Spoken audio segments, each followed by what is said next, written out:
rekod ketika mana PKP 4 ini ialah 2 kes.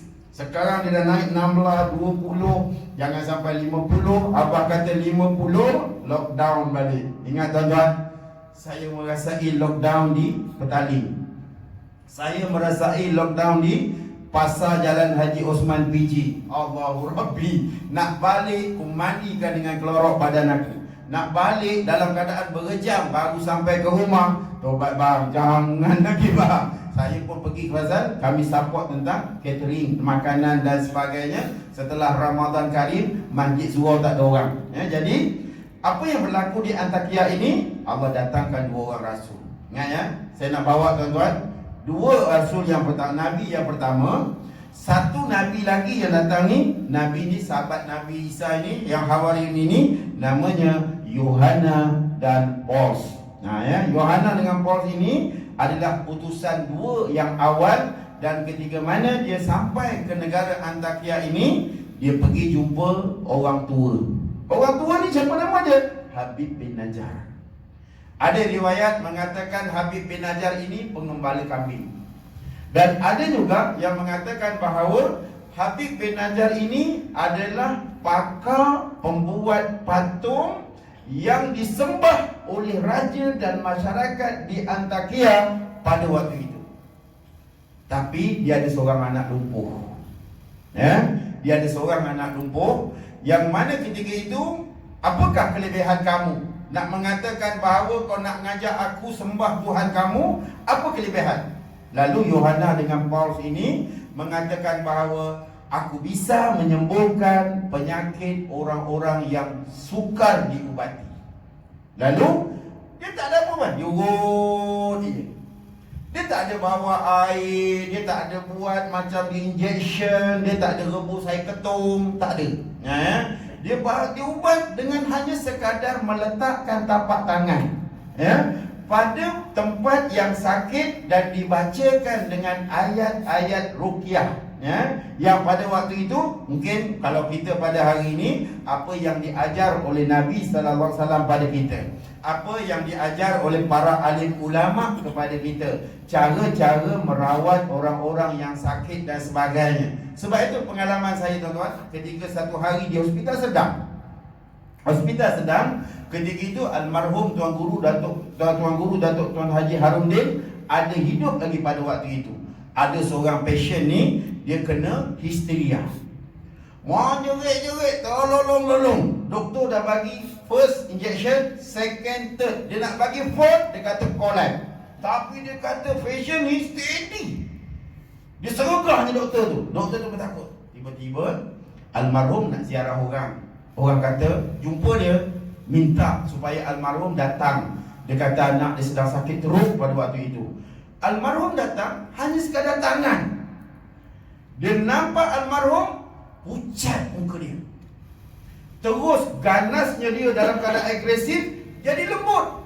Tiba-tiba almarhum pegang dekat kepala dia. Tak ada macam gila kalau kita rawat, kita scan dulu kan. Almarhum tu pegang. Tiba-tiba dia collapse. Doktor pegang tangan almarhum, dia tengok apa ada kat tangan almarhum. Tak ada apa pun, bocik, tak ada apa. Tapi macam mana boleh pegang saja, boleh jatuh. Tak, ini syifa ulinas. Maknanya siapa-siapa yang beramal dengan Al-Quran. Sebab itu orang yang kena rasuk ni tuan-tuan, dia jumpa orang imam pun cukup dah. Tak nak. Belum jumpa dia dah tahu sakit. Sebab dia kata nanti dia datang, dia akan keluarkan jin tu daripada tubuh badan dia. Lalu dia pegang aja, bukan apa. Apa ada kadang-kadang ustaz yang merawat orang sakit? Tak ada apa tak. Kadang dijampi air. Air sama. Air kau ni pun sama. Air kau dalam kotak tu pun sama. Tapi bila dibacakan ayat-ayat Allah pada ayat-ayat air ni, bacakan Allahumma inna na'udzubika limatillahi tammah min kulli aduwwin wa hammah wa min kulli syaitani wa ainil lammah na'udzubillahil wahidil majid min kulli aduwwin wa hasid wa min kulli syaitanin marid bismillahi ala barakatillah. Bacakan ini, sembuh je ke air. Dia tiba minum, kolek. Lalu orang tanya, special lah ini. Tapi ingat, air bukan menyembuhkan, akan tetapi yang menyembuhkan Allah Subhanahu wa ta'ala. Banyak lagi. Baca bismillahillazi la yadurru ma'asmihi syai'un fil ardi wala fis sama' wa huwa sami'ul alim.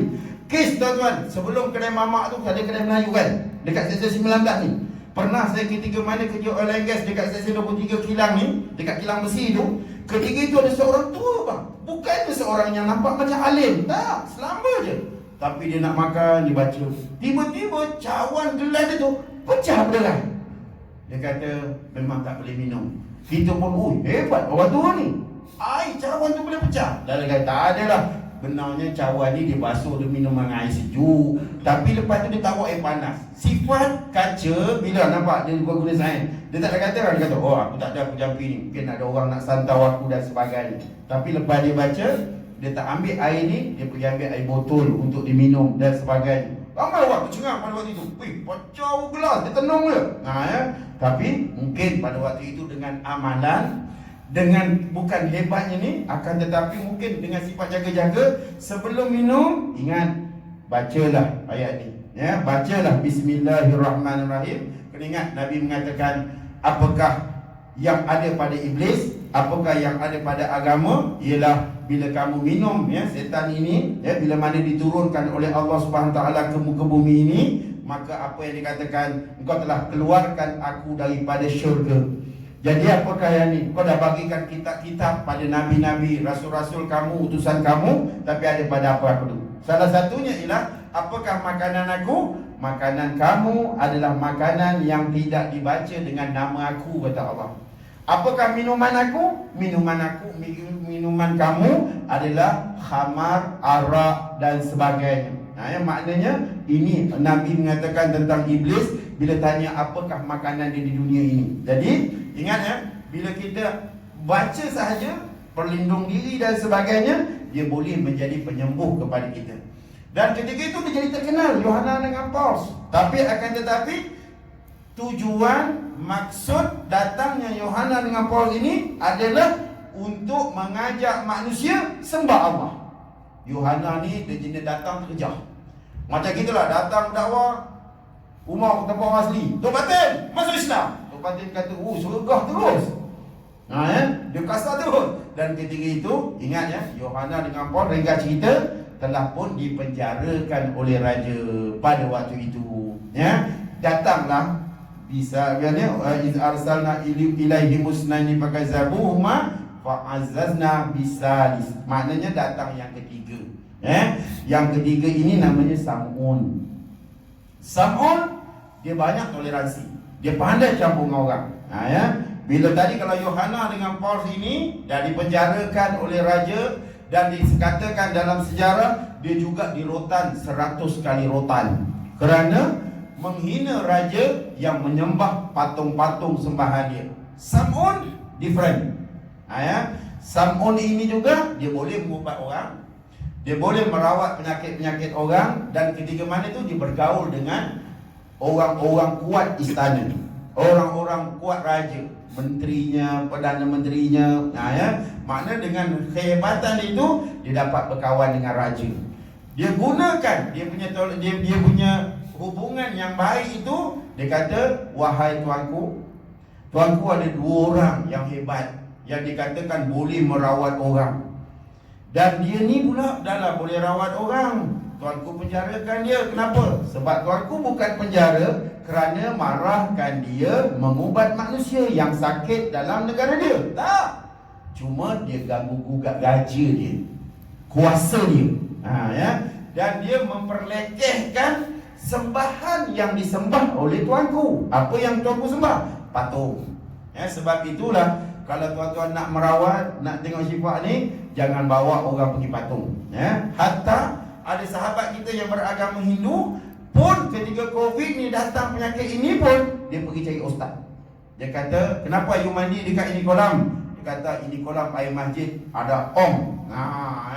Dia boleh sembuh, itu demam. Sebab saya punya anak kalau demam, saya tak bawa pergi pusing-pusing itu pokok. Lagi demam. Jadi saya bawa pergi ini kolam, kita mandi, taruh air daun bidara 21 lai. Dia dah tak kenal daun bidara, dia pun dah kenal daun bidara. Dia pergi ambil daun bidara kat kubur. Padahal kat kita punya surau pun ada, dekat mana-mana surau pun ada. Dia taruh 5 atau 3 biji. Kalau lagi mau on, taruh air batu. Lagi cepat dia keluar. Ya. Memang betul bang. Tak payah sifat, tak payah apa. Itu ubat jin takut dengan kesejukan. Ya. Jadi ingat ya, Sam'un ini bila dia temu dengan raja, bila cakap dengan raja, dia kata apa? Wahai tuanku, kita bawa lah nak tengok apakah kehebatan Yohana dengan Paus ini. Lalu raja bawa, dia kenal, tapi dia buat-buat tak kenal. Dia kenal. Ini bukan perebutan jawatan kuasa PM kan. Jadi bila dia bawa tu, dia kata kita tengok kehebatan dia. Ketika itu raja suruh cari orang yang sakit kronik. Apa dia? Tu yang saya katakan tadi, matanya sakit sampai buta sehingga jendul, jadi macam dahi. Kemudian Yohana dengan Paul ini, ingat ya, ada dua kaedah. Dalam riwayat mengatakan Yohana dengan Paulus ketika mengubat bacaannya kuat, Sam'un perlahan. Jadi dua-dua kaedah boleh pakai. Sebab itu tuan-tuan nak merawat, kalau kita ada time ni, kita rawat. Kadang-kadang kalau kasar sangat jin tu, kita kuat sikit. Kalau kasar dia punya lawan tu, kita keras sikit. Kalau kita doa je, insya-Allah tak jadi masalah. Lalu ketika itu, kekuatan tiga utusan Nabi Allah Isa AS ke negara Antakya ini, ketika itu dibawa orang yang sakit sopak buta. Ketika itu dirawat, dipegang, tiba-tiba dah keluar mata yang rosak tu, jadi lubang dekat mata dia. Lalu Yohana dengan Paulus telah pun genggam diambil tanah liat, dijampikan tanah liat itu, dibacakan dengan rawatan-rawatan syifa, masuk balik, nampak balik orang. Jadi raja pun tergamam. Lepas tu dia geram, dia kata ini kes sihir kot dan sebagainya. Dia kata apa tiba-tiba. Tuan-tuan, kalau kita hari ni doktor katakanlah doktor yang hebat kan, yang merawat mata kita, yang bawa jantung kita, yang apa kita dan sebagainya, dengan pisau, dengan teknologi dan sebagainya, ini dia kepam masuk dan sebagainya. Ketika dia kata cari lagi satu yang sakit kronik, kita cari alang-alang, dia kata dia boleh hidup orang mati, kita cari orang mati. Ada satu mayat 7 hari tak ditanam sampai dah membusuk. Dah membusuk sebab bapak dia kata jangan tanam, tunggu aku balik. Diorang nak tanam budak ni, tunggu bapak dia balik. Dan ketika itu bapak dia ni belum balik lagi, tapi Yohana dengan Paulus dengan Sam'un berdoa kepada Allah, rawat, hidup balik. Maknanya ini kehebatan yang mukjizat kepada Nabi ini, yang diizinkan biiznillah oleh Allah pada waktu itu, sembuh penyakit dia. Tengok macam mana Nabi Ibrahim alaihi salam kepada Raja Namrud, diletakkannya kapak pada patung yang paling besar. Bila mana dah ditebasnya patung-patung tu, dia kata apa? Wahai tuanku, aku tak tahu. Kalau kamu nak tahu siapa yang libas patung-patung ni, patung besar. Lalu dia kata, mana dia boleh berkuasa? Dah tak berkuasa, kenapa kau sembah? Lalu Raja Antakya ini pun macam tu. Sam'un kata, kalaulah dia ni tak boleh ni, dia kata tuanku, dia kata cuba tuanku minta dengan patung yang tuanku sembah, boleh tak dia merawat benda ni? Tuanku kata, mana boleh, dia patung, dia diam. Dia kita minta pun dia tak minta bagi perkenan. Dia pun tak tahu siapa yang memperkenankan. Kami hanya sembah saja dan sebagainya yang dikatakan Tuhan kami. Lalu pada waktu itu Sam'un lembut. Kalau dah tuanku kata dia tak berkuasa, kenapa tuanku sembah? Waktu itulah raja ni angin. Lalu Yohana, Paul dan Sam'un, ada riwayat mengatakan juga dengan Habib bin Najjar ini juga yang dibunuh. Ada beberapa riwayat juga mengatakan mereka telah direjam dengan batu. Allahu Rabbi. Mereka juga dikatakan, ada riwayat lain mengatakan mereka ini diletakkan di satu tempat, dan masyarakat pada waktu itu, penduduk pada waktu itu, pijak mereka sehingga mati. Dan Habib bin Najjar, kalau baca ayat bawah tu, dia kata, alangkah kalau kau orang mengetahui apa yang aku dapat. Nabi dah confirm dah, Nabi-Nabi, Rasul-Rasul dah confirm dah berada di syurga Allah. Tapi Habib bin Najjar, dia datang daripada hujung kampung sampai dah ke Pekan. Dia suruh orang-orang Pekan, ikut. Dan salah satu alasan kenapa kau harus tolak setelah dia tunjukkan bukti dia boleh rawat orang-orang yang sakit dalam keadaan kronik. Yang kedua, dia tidak minta kamu upah. Dia tak minta 1 sen pun. Dia tak minta lot tanah. Dia tak minta pun jual tanah 4,500. Tak. Dia minta apa? Dia minta kau sembah Allah. Kau jadikan Allah tu Tuhan kau. Itu aja. Ketika itu Habib bin Najjar dibunuh. Dan ketika kata, alangkah kalau kau orang tahu apa yang aku dapat. Ingat ya, Habib bin Najjar confirm sudah berada di dalam syurga Allah Subhanahu wa taala. Dia dah dapat syurga lah. Nah ya, kuburnya sudah, makamnya sudah jadi raudatan min riyadil jannah. Dan macam kita tengok ya, sahabat-sahabat Nabi dan sebagainya, ini orang yang telah confirm kerana mereka jadi ini. Apa yang kita nak buat kesimpulan sebelum kita nak habiskan dan nak masuk Isyak ini ialah bahawa apapun wabak yang sedang melanda pada kita pada hari ini, tuan-tuan, jom tolong kuatkan wabak ini dengan ayat-ayat Allah Subhanahu wa taala. Tuan-tuan jangan takut ya, tuan-tuan bacakan pada air, tuan-tuan mandikan, rawat ya. Sebab itu saya katakan, ramai ustaz-ustaz, ramai orang-orang yang dekat masjid, ramai yang bila air masjid tu dah sampai, ada setengah masjid sampai tak boleh masuk dan sebagainya, air tu dah sampai ternak jentik-jentik yang terhebat. Ya, begitu banyak jentik-jentik ya yang membiak dalam ini. Dan ingat, salah satunya ialah rawatannya ada dalam rumah Allah. Penyakit ini ada rawatan di dalam rumah Allah. Sebab itu kita ketika ini dalam keadaan yang SOP ditentukan, just follow je. Jangan degil. Ada tak orang melawat? Ada ya. Tuan-tuan boleh buka, search, tuan-tuan masuk Masjid Kampung Seri Aman, second week kami dibenarkan solat. Tuan-tuan tengok ada satu hamba Allah, lebih baik aku pergi gereja daripada aku pergi masjid. Ini akidah lah.